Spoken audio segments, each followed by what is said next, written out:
Madame, Monsieur, bonsoir et bienvenue dans votre 19h. Voici les titres de votre journal.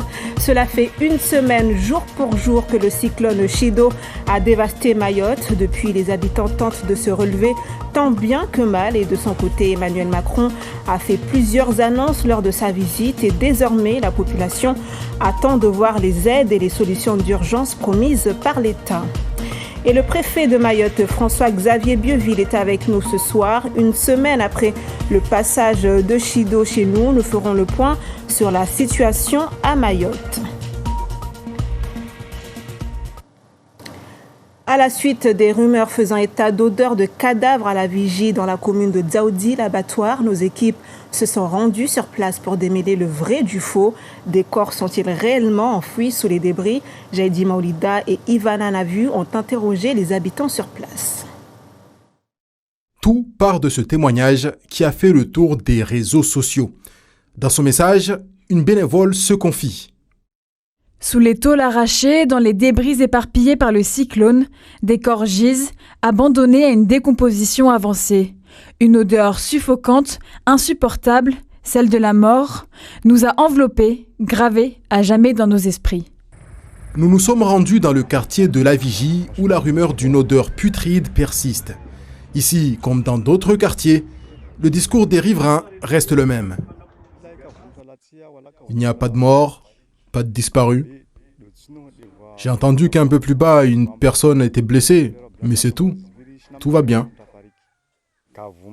On n'a enterré personne. En sillonnant le quartier, une odeur peu commode nous est remontée. À proximité, on retrouve Ahmed Ali, qui a une explication à ces émanations. Oui, j'ai entendu dire qu'il y avait des morts, effectivement. Mais ils ne sont pas cachés. Hein. Les autorités savent très bien combien de gens sont morts ici à La Vigie.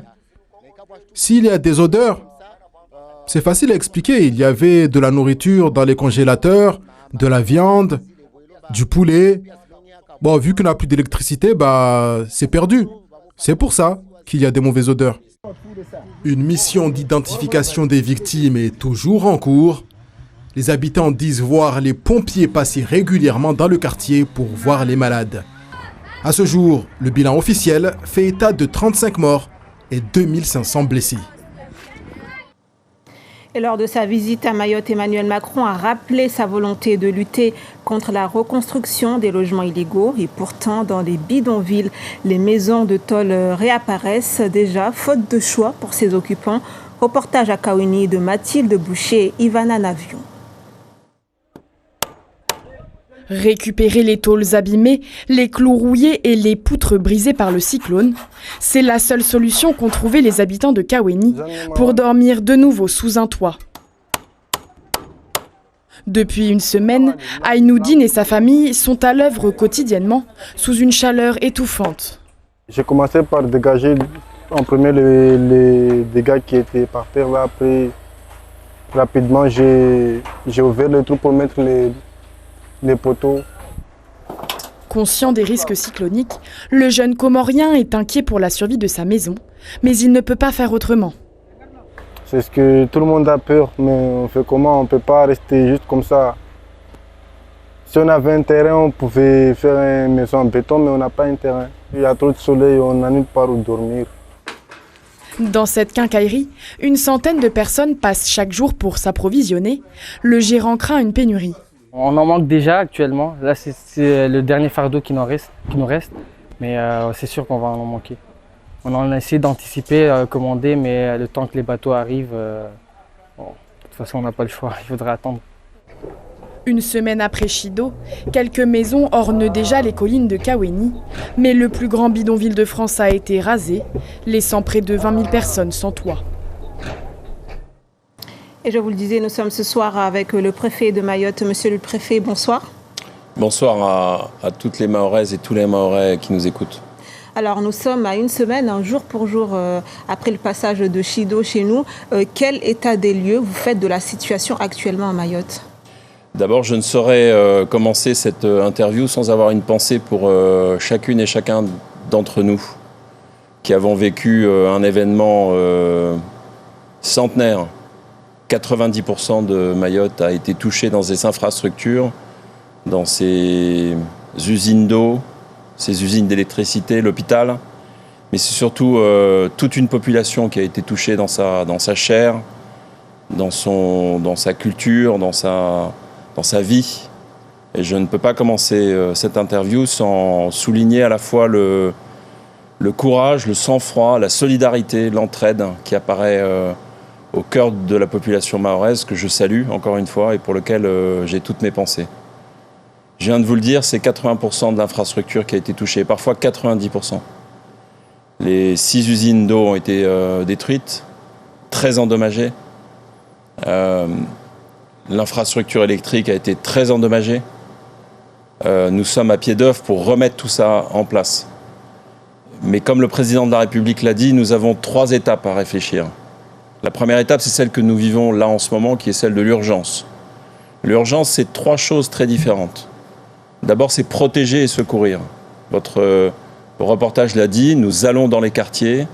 Pratiquement au lendemain du cyclone, nous sommes allés dans les quartiers avec la difficulté d'y rentrer, compte tenu du fait que c'était extrêmement détruit et très inaccessible.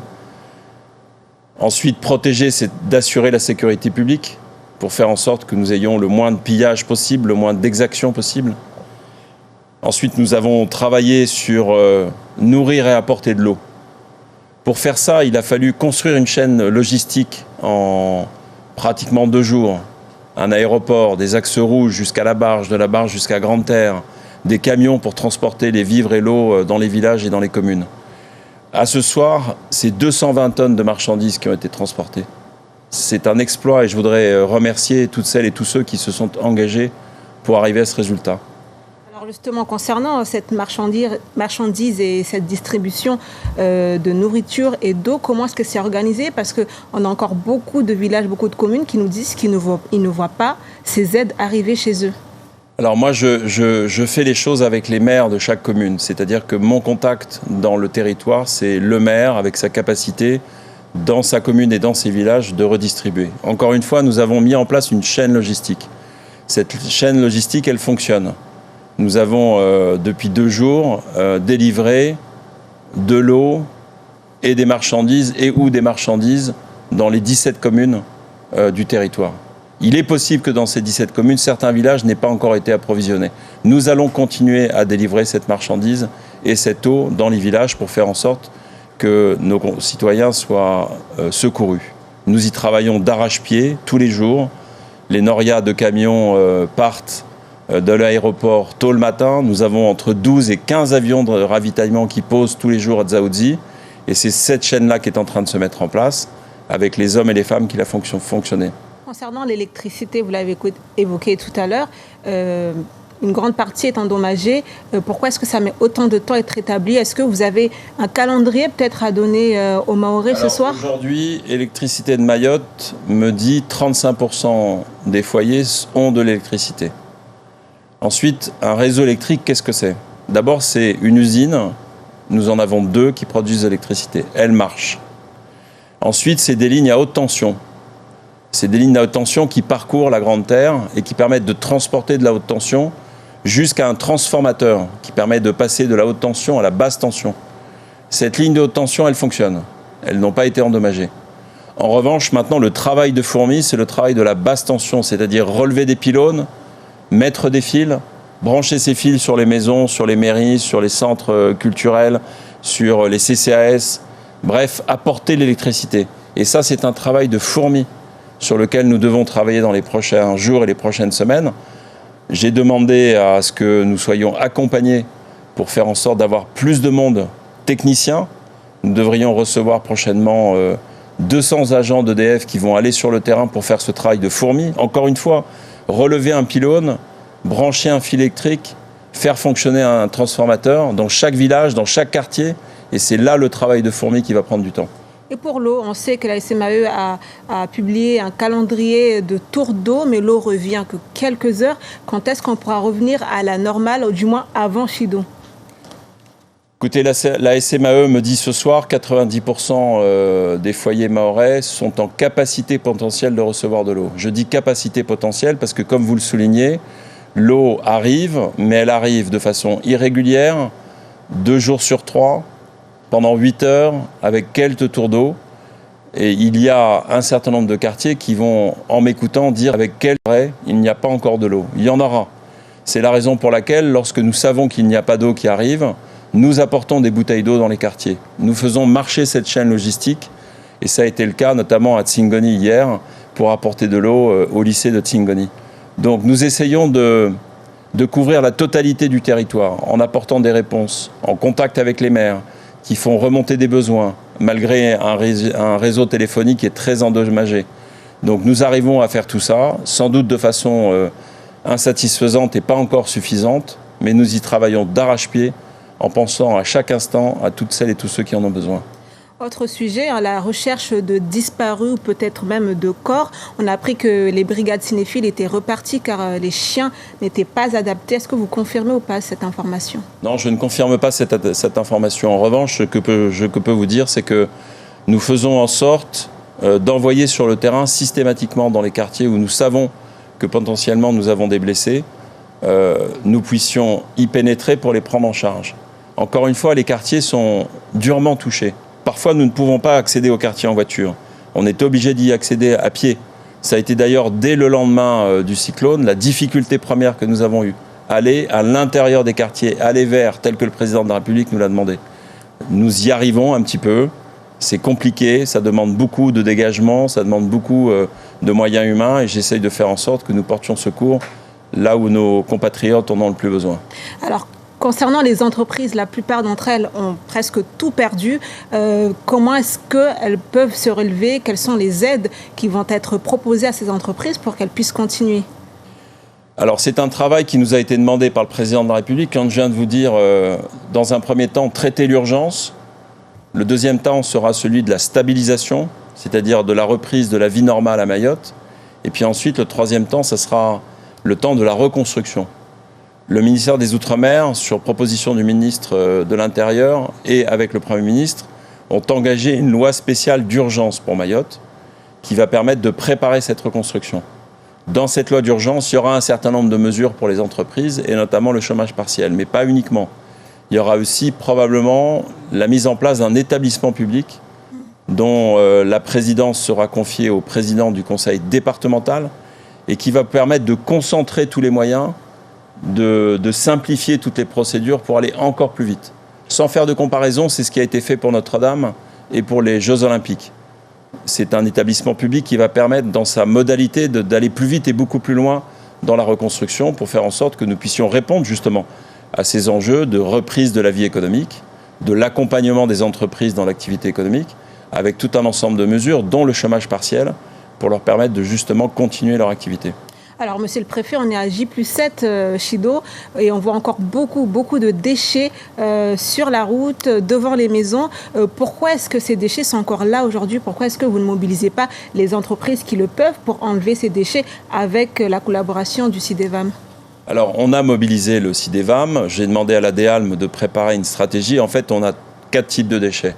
On a des déchets ménagers, on a des déchets naturels, les arbres, etc.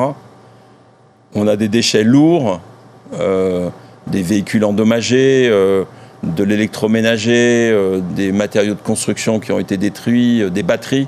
Puis ensuite, on a des déchets qui sont des déchets hospitaliers.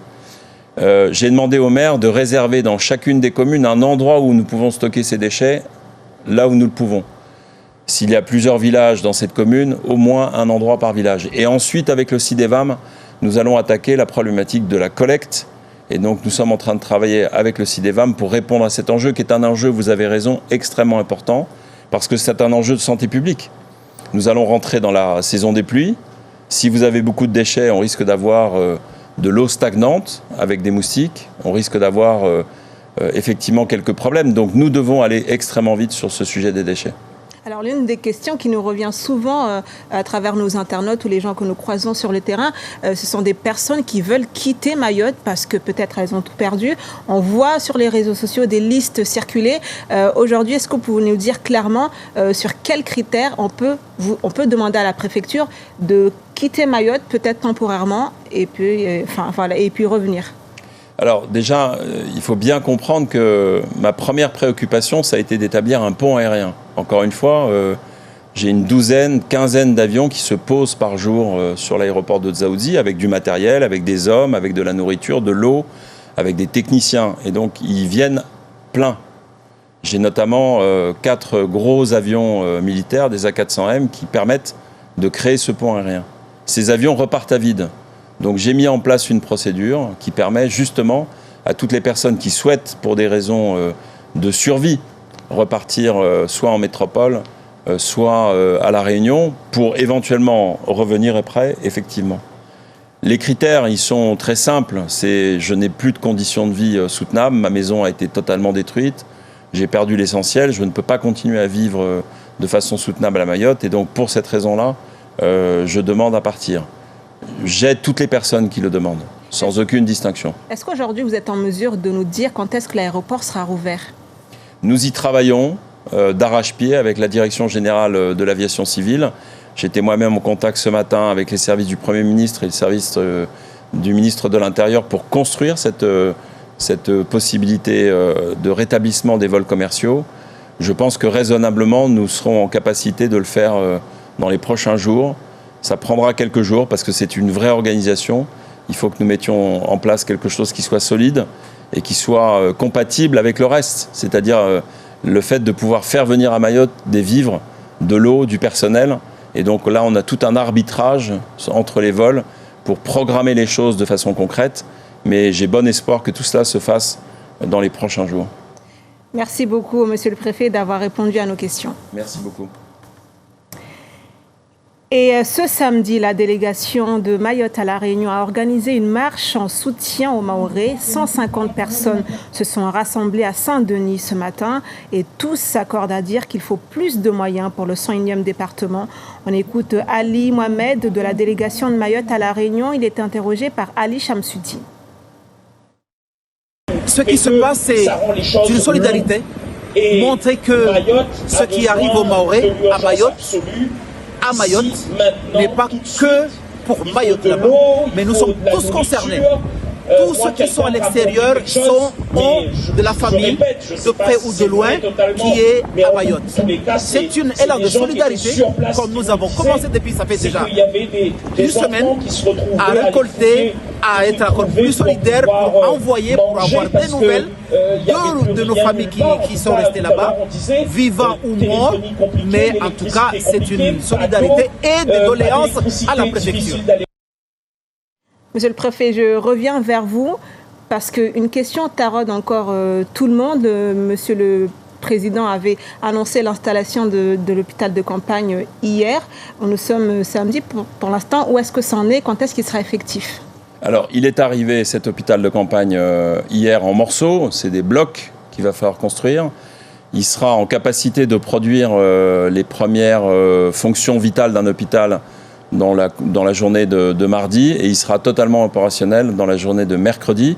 C'est un hôpital qui va être extrêmement important pour nous. C'est 80 personnels médicaux qui y seront installés.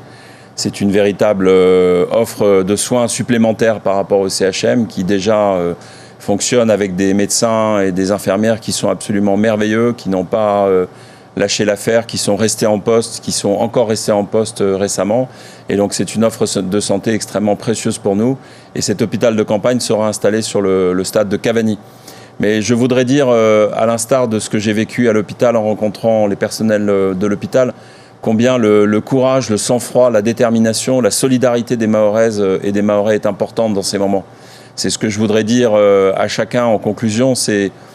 Moi, je suis extrêmement fier d'être le préfet des Mahorais et des Mahoraises. Extrêmement fier parce que je vois toute une population qui fait front, qui se tient les coudes, qui essaye d'avancer, qui ne sombre pas dans les tentations ni de la violence ni de la colère, qui garde espoir. Et vraiment, je trouve que c'est important de saluer chacun et chacune d'entre vous dans ces moments qui sont extrêmement difficiles pour nous. Merci beaucoup, Monsieur le Préfet. On aura certainement l'occasion de vous réinviter dans nos journaux. Ça sera avec plaisir. Et direction maintenant l'Hexagone, une base de loisirs dans les Yvelines gérée par la région Île-de-France ouvre ses portes aux Mahorais bloqués en métropole et qui ne peuvent pas rentrer à Mayotte. Des logements d'urgence sont mis à disposition gratuitement et pour l'instant, 4 personnes bénéficient de ce dispositif. Reportage de nos confrères de Malakoff. Elle était venue pour une formation professionnelle d'1 semaine seulement. Elle est désormais coincée dans l'Hexagone. Sans possibilité de rejoindre Mayotte, Rokhaya n'a nulle part où aller. Elle s'installe aujourd'hui dans une chambre mise à disposition par la région Île-de-France. Je me sens soulagée, mais je suis toujours inquiète pour mes proches. J'ai très hâte de rentrer parce que j'ai une petite de 7 mois que je laissais toute seule avec son papa. Et ce n'est pas facile pour elle parce qu'elle a besoin de sa maman. Et je m'inquiète aussi pour mes parents qui sont loin de moi, qui habitent dans un bidonville qui n'existe plus. Les savoirs vivants la rassurent. Rokhaya, accompagnée de 3 autres Mahorais, sont logés et nourris gratuitement dans cette base de loisirs des Yvelines. Une solution qui doit être trouvée ailleurs dans l'Hexagone pour tous ceux qui ne peuvent pas regagner Mayotte. Naturellement, on va faire la même chose au niveau des autres régions pour voir effectivement la possibilité de trouver des solutions. Et puis le ministère des Outre-mer, encore une fois, avec qui je fais des points réguliers, nous soutient dans cette démarche. Je sais qu'ils sont en contact avec la délégation interministérielle de l'habitat pour pouvoir trouver éventuellement des réponses selon les situations qui vont nous parvenir. Ces hébergements leur permettent d'attendre la reprise des vols vers Mayotte. Ici, les Mahorais sont accueillis jusqu'à fin janvier. Et les missions régaliennes continuent malgré les moments difficiles que traverse Mayotte. Cet après-midi, un avion militaire, le Falcon 50, est arrivé pour renforcer les moyens de lutte contre l'immigration clandestine. Il survolera les eaux mahoraises afin d'intercepter les entrées illégales dans le territoire. Plus de précisions avec Jérôme Mallet, le sous-préfet chargé de la lutte contre l'immigration clandestine. Il est devant la caméra de Chafian Madi. Le ministre de l'Intérieur a fait de la lutte contre l'immigration clandestine une de ses priorités. Et malgré les difficultés que nous pouvons rencontrer suite aux dégâts causés par le cyclone Chido, nous maintenons notre capacité opérationnelle. Nous la renforçons même. Et c'est l'objet de notre présence aujourd'hui pour accueillir le Falcon qui va venir renforcer nos moyens de détection dans la profondeur. À l'heure où on se parle, nos moyens opérationnels sont disponibles et prêts à être projetés. Le ministre des Armées, Sébastien Lecornu, a mis à notre disposition des moyens conséquents des forces armées pour maintenir et augmenter notre capacité opérationnelle de détecter et d'intercepter les bateaux qui pourraient s'approcher de nos côtes. Et on finit sur une note positive au milieu de ce désastre. Au sud de l'île, un petit coin de paradis a été épargné. Mbouini, avec sa verdure et ses maisons intactes, nous rappelle Mayotte avant le cyclone. Mais malgré les problèmes d'eau et d'électricité, les habitants vivent encore dans la sérénité. Nadia Ali, Charles de Quillac et Mathis de Bril. Comme un mirage au milieu du désert, blotti entre 2 collines, le petit village de Mbouini nous rappelle le Mayotte d'avant cyclone. Partout ailleurs, ces petites cases au bord de l'eau n'auraient pas tenu, mais ici, le propriétaire a passé Chido à l'intérieur sans aucune frayeur. Oui, ça s'est très bien passé, oui. Il paraît-il qu'au nord, tout a été brûlé, comme s'il y avait le feu. Oui, non, mais on est un petit peu épargné ici. Comme chaque jour que Dieu fait, ces pêcheurs rentrent du travail avec de belles prises. Aucun dégât sur leur laca et les poissons du lagon sont toujours là. Nous, on est parti 11h là. On est parti 11h, on revient là. Il va à la pêche, on revient là, il a attrapé 3-4 poissons, ou 5. Des fois ça monte jusqu'à 10 quand même. Comme avant la tempête. Comme avant les tempêtes. Ouais. Le chant des oiseaux et le vert des arbres, la forêt aussi a été préservée, pour le plus grand bonheur de Mahou et ses copains.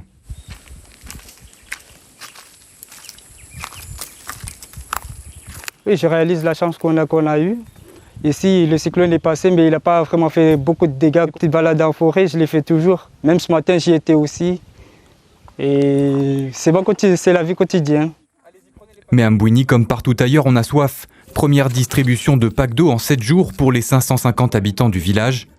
Jusqu'aujourd'hui, aucun pack d'eau, aucune personne qui est passée pour venir nous voir, rien du tout. Heureusement qu'on a un puits là qui a fourni tout le monde dans le village en fait. Une distribution organisée par la mairie, la commune a écoulé ses stocks datant de la crise sanitaire.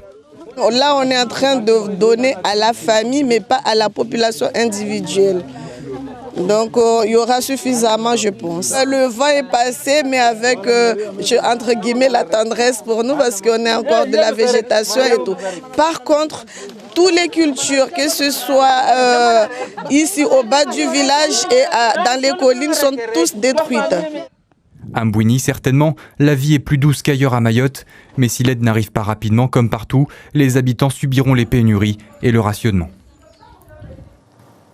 Et c'est la fin de cette édition. Merci à vous de l'avoir suivi. Continuez à vous informer sur nos différentes plateformes. Belle soirée sur Mayotte la Première.